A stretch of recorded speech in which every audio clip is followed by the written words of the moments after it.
Oke, Assalamualaikum warahmatullahi wabarakatuh.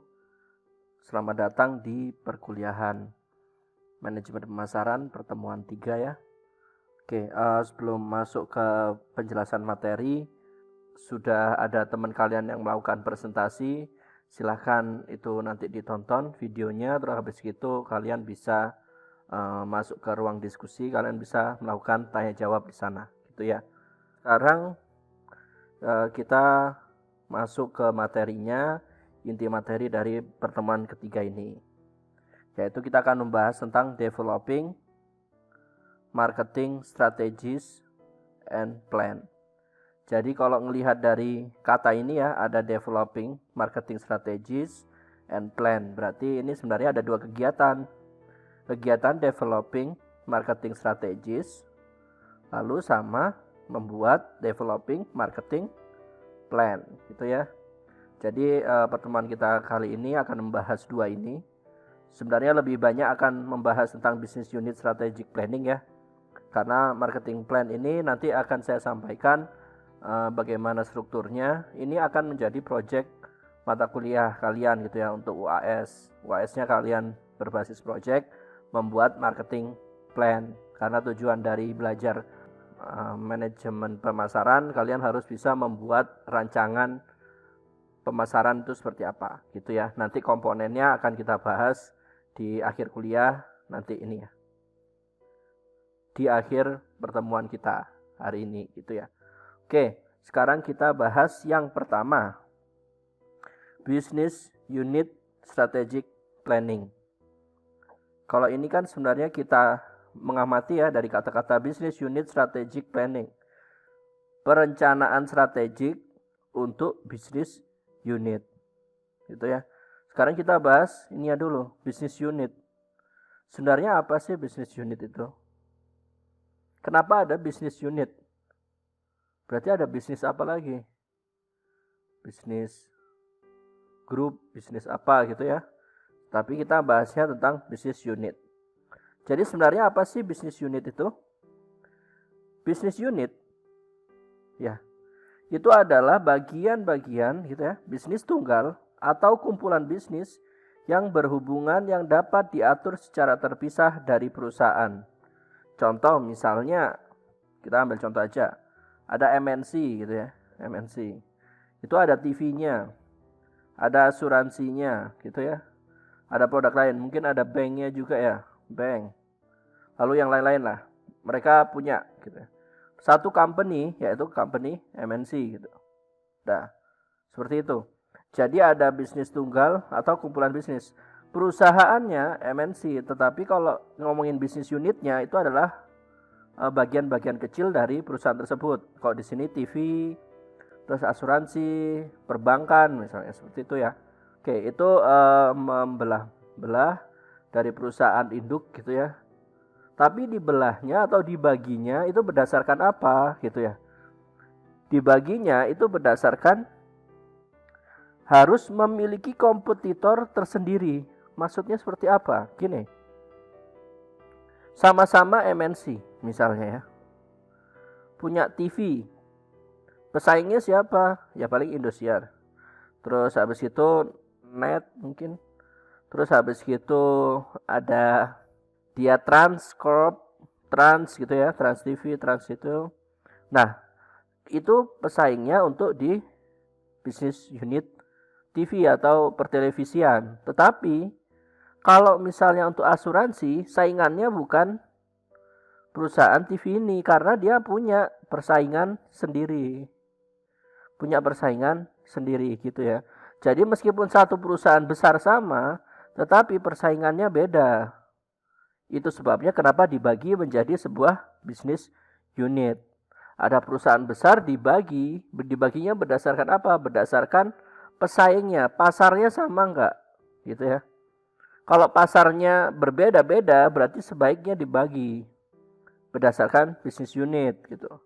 Kira TV sendiri, asuransi nanti saingannya sama asuransi yang lain-lain.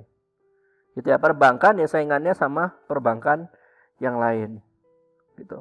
Meskipun dari satu company yang sama gitu.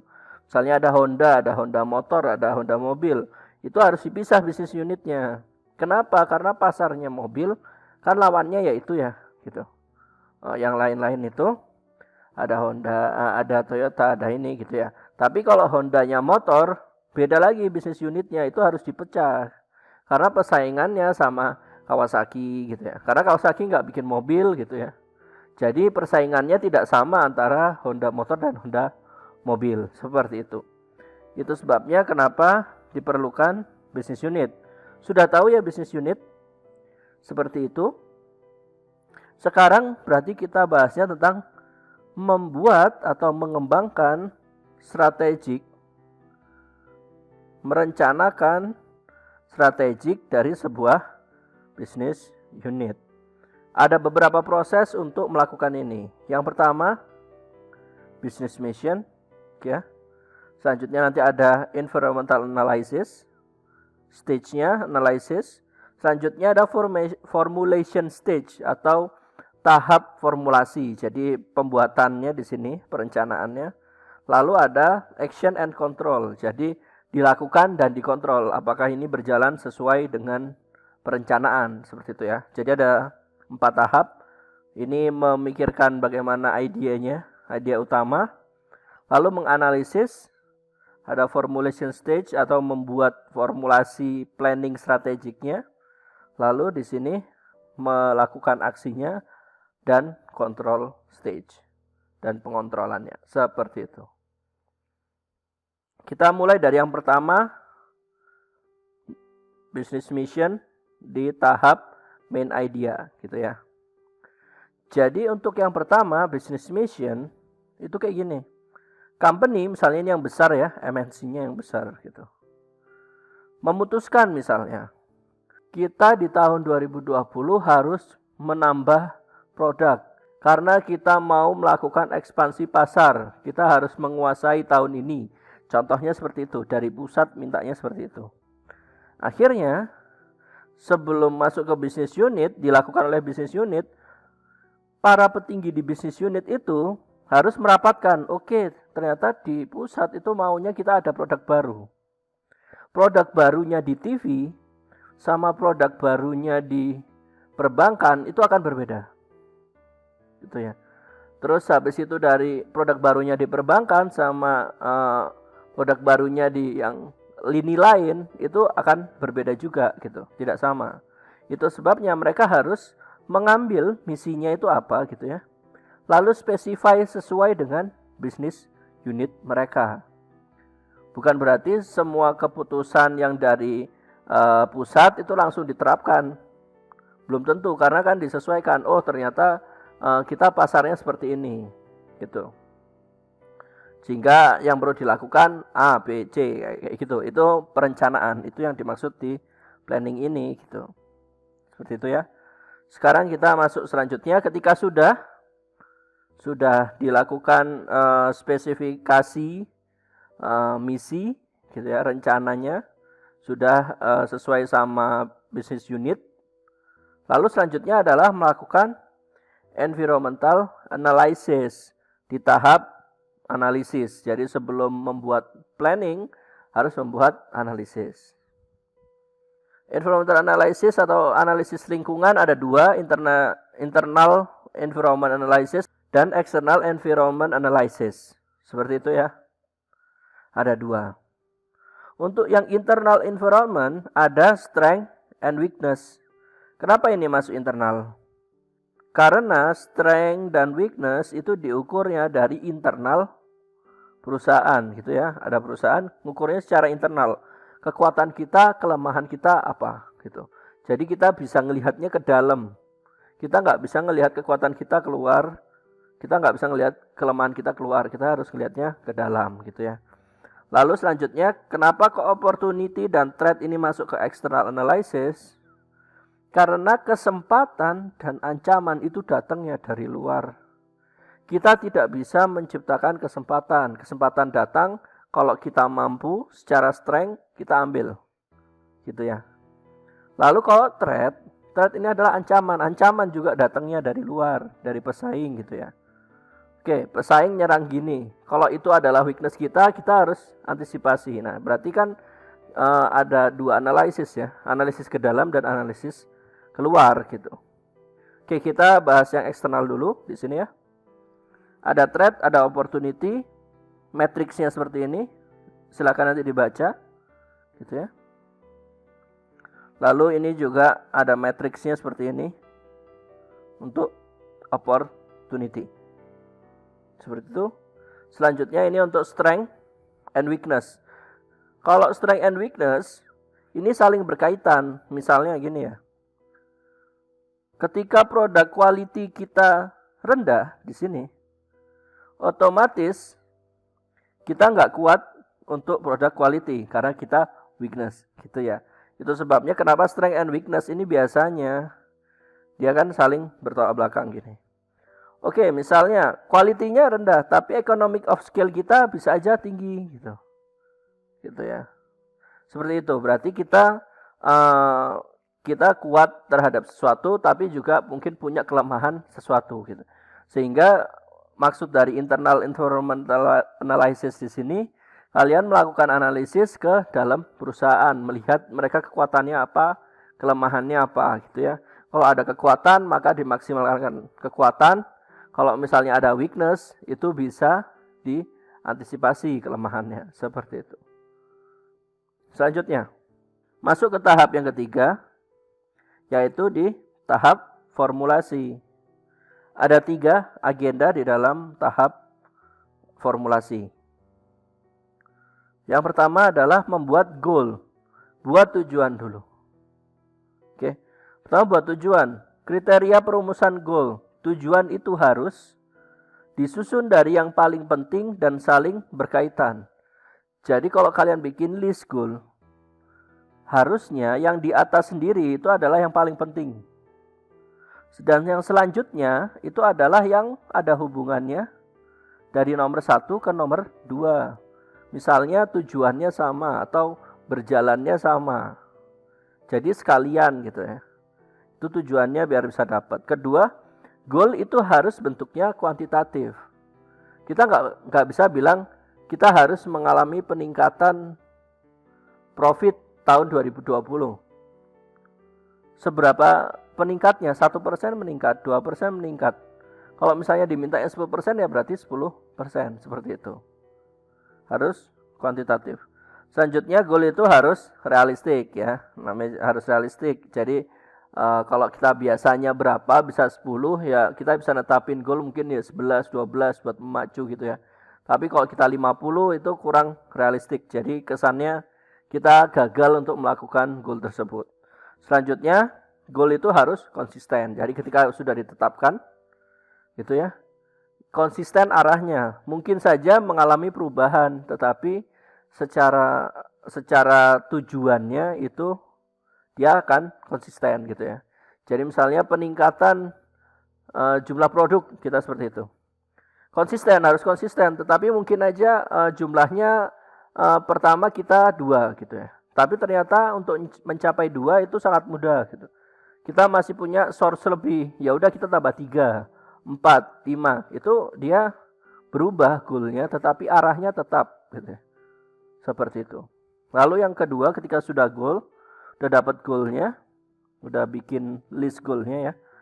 Selanjutnya strategi. Ada 3 strategi ya. Menurut Porter, yang pertama adalah cost leadership. Cost leadership adalah strategi ya untuk bersaing dengan cara unggul secara harga. Kalau harga ya, pengen unggul secara harga gitu ya. Harga biasanya orang itu pengennya harganya lebih rendah. Jadi gimana caranya kita bisa menjual barang dengan harga lebih rendah. Kalau diferensiasi gitu ya, itu adalah strategi untuk berbeda dengan yang lain, gitu ya. Itu berbeda dengan yang lain. Jadi kita memberikan penawaran tertentu, atau kita memberikan layanan yang berbeda, gitu ya. Jadi kalau yang lainnya bisa melengkapi A, B, C, kita mungkin B, C, D gitu. Memberikan alternatif yang berbeda, itu diferensiasi gitu. Selanjutnya fokus. Kalau di ini strateginya strategi fokus terhadap niche tertentu. Jadi kalau misalnya kita ngelihat pasar ya, itu mungkin 90% dia mintanya produknya A, gitu ya. Tetapi sebenarnya ada 10% itu nggak puas sama produk A. Dia maunya produk yang cenderung kayak produk B. Nah, itu yang kita sasar. Kita lebih nyasar ke produk B. Seperti itu strateginya. Gitu ya. Terus ini ada strategic alliance. Oke, ini kolaborasi gitu ya. Produk, promosional, logistik, sama pricing. Lalu selanjutnya untuk program gitu ya. Ada budget, kita harus tentukan budget jelas ya. Kalau misalnya melakukan planning, anggarannya berapa. Terus selanjutnya conversion rate adalah angka konversi. Berapa banyak yang kita keluarkan untuk mendapatkan sesuatu. Itu conversion rate. Gitu ya. Jadi semakin tinggi conversion rate, itu biasanya semakin baik. Jadi kalau seperti itu, kita bisa mendapatkan hasil yang lebih banyak dengan sedikit yang kita keluarkan. Seperti itu ya.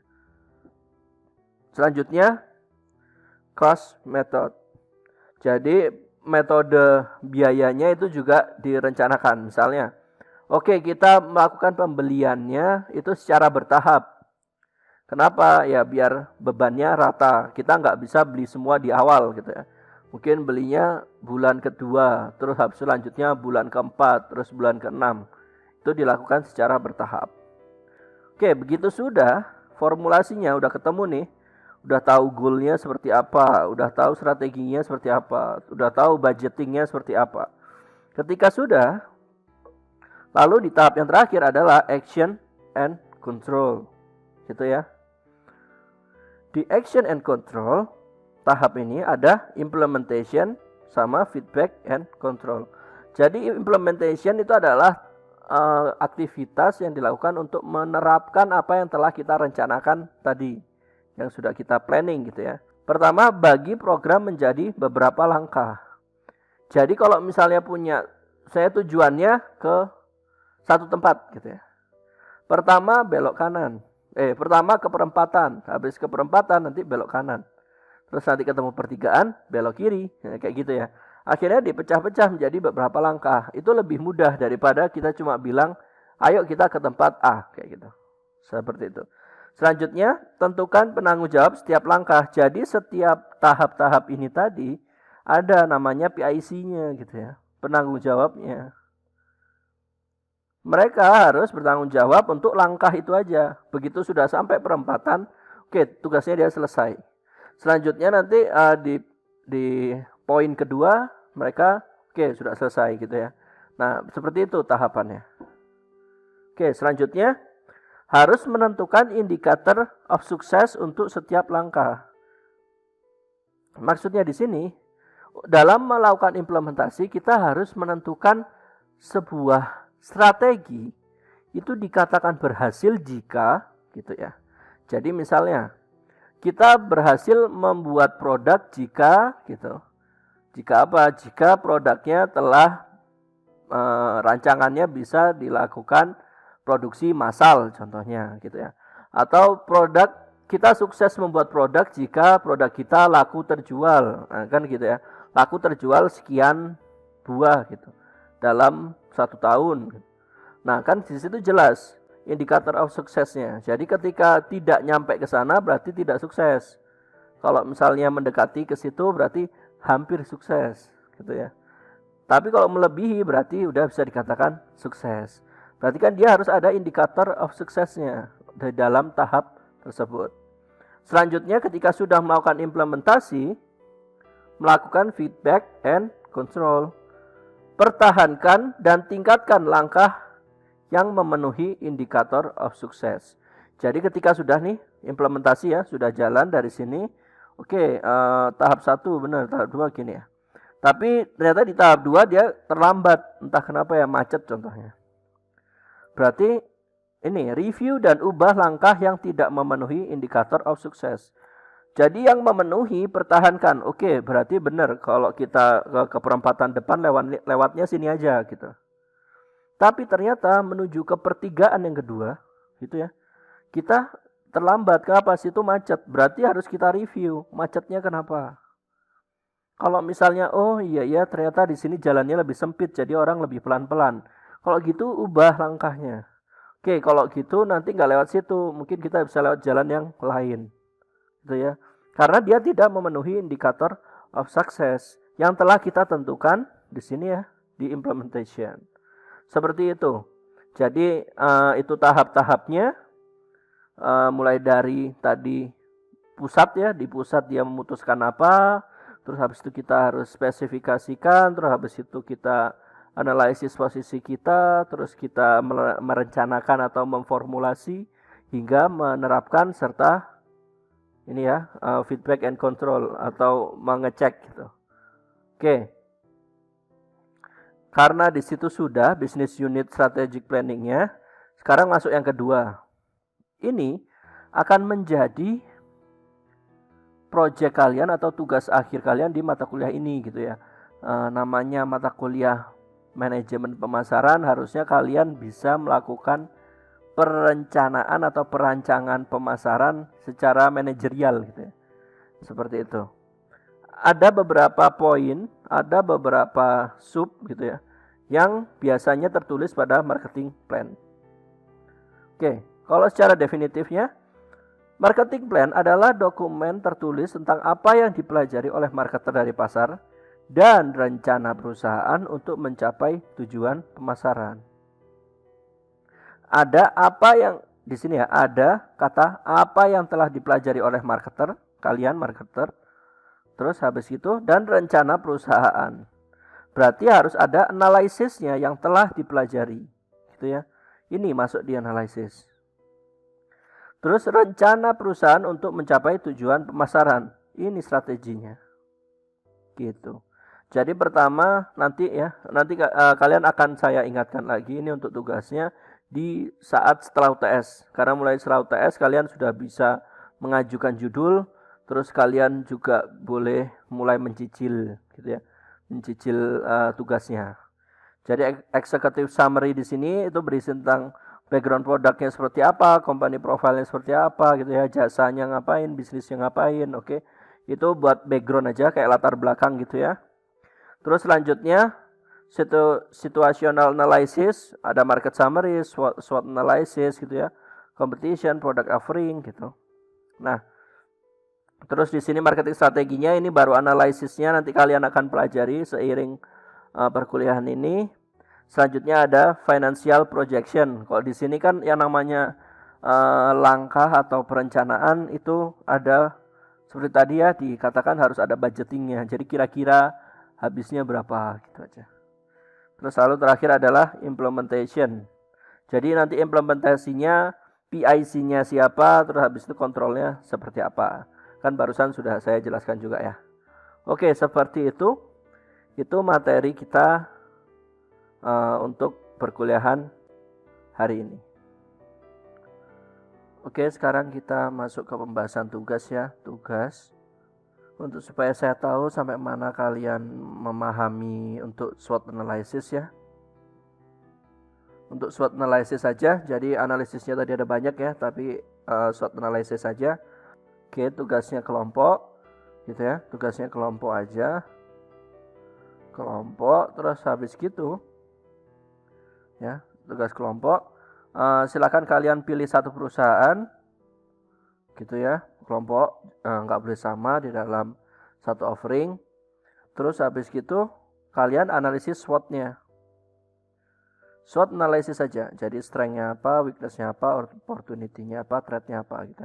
Biar saya tahu pemahaman kalian untuk SWOT itu seperti apa. Nanti kita akan bahas gitu ya. Oke, setelah kalian analisis, silakan kalian tulis gitu ya di dalam sebuah dokumen. Terus nama, terus habis itu uraian kalian gitu ya. Terus kalian submit. Pengumpulan tugasnya kelompok ya, karena ini kelompok jadi salah satu kelompok aja perwakilan. Kasih catatannya gini aja. Tugas analisis SWOT gitu ya. Oke, selanjutnya untuk tugas yang kedua gitu ya. Nah, biasanya ini tugas yang atas ini memang saya lakukan di kelas gitu ya. Tapi karena kita kelasnya online gitu ya, jadi tugas kelompoknya ada 2 di situ. Nanti ada nomor 1 ini tugas kelompok, yang tugas 2 itu juga tugas kelompok. Jadi yang tadi tentang analisis SWOT, kalian pilih sebuah perusahaan, terus habis itu analisis SWOT-nya seperti apa. Kalau di sini sama seperti minggu lalu. Jadi kita setiap minggu insya Allah akan ada kasus gitu ya. Setiap minggu insya Allah kita akan ada kasus dan ada satu kelompok yang terpilih gitu ya. Kemarin ada kelompok yang terpilih, next ini akan ada kelompok yang terpilih lagi. Nanti silakan kalian lihat di bawah ya. Ada kelompok lagi yang terpilih. Ada yang presentasi, ada yang audiens gitu ya, sama seperti yang kemarin. Yang presentasi silakan buat video presentasinya, terus yang audiens bikin esai aja, kira-kira kasusnya tentang apa sih gitu ya, biar nanti pada saat tanya jawab atau melakukan diskusi itu paham gitu loh yang audiens. Kalau misalnya nanti tidak baca, khawatirnya benar-benar kosong, nanti nggak nyambung apa yang disampaikan oleh presenter gitu ya. Silakan bikin. Nah yang ini silakan dikumpulkan linknya, gitu ya, ditaruh di sebuah dokumen, terus kalian submit. Catatannya tugas kelompok 2, masuk ke tugas kelompok 2 gitu ya. Oke, kalian kasih di sana. Oke, kalau yang untuk yang audiens ini juga sama. Oke gitu ya, setelah dokumen terus kalian submit, terus tulisannya tugas kelompok 2, karena yang kemarin 1 ini 2 gitu ya. Oke, oh ya ini masalah pengumpulannya. Pengumpulannya karena ini kuliahnya online, lagi-lagi saya harus mempersiapkan kuliahnya lebih dulu gitu ya, tidak langsung hari H. Itu sebabnya ternyata kalau yang H-1 itu cocoknya mungkin untuk kelas yang langsung ya, kelas offline gitu ya, kelas konvensional. Tapi kalau kelas online ini saya harus persiapannya lebih dulu gitu ya, lebih awal. Sehingga saya mau mengubah deadline-nya itu menjadi H-2 gitu ya. Jadi kalau kalian yang kelasnya Senin, maka batas pengumpulannya hari Sabtu. Kalau kalian yang kelasnya Rabu, berarti batas pengumpulannya hari Senin. Karena Selasanya saya mempersiapkan untuk kuliah hari Rabu. Seperti itu aja, gitu ya. Deadline-nya di sini. Terus nanti kalian submit sesuai dengan peran kalian, presentator atau audiens. Untuk yang ini, gitu. Semuanya kelompoknya sama. Silakan kalian milih satu perusahaan, terus menganalisis SWOT, gitu ya.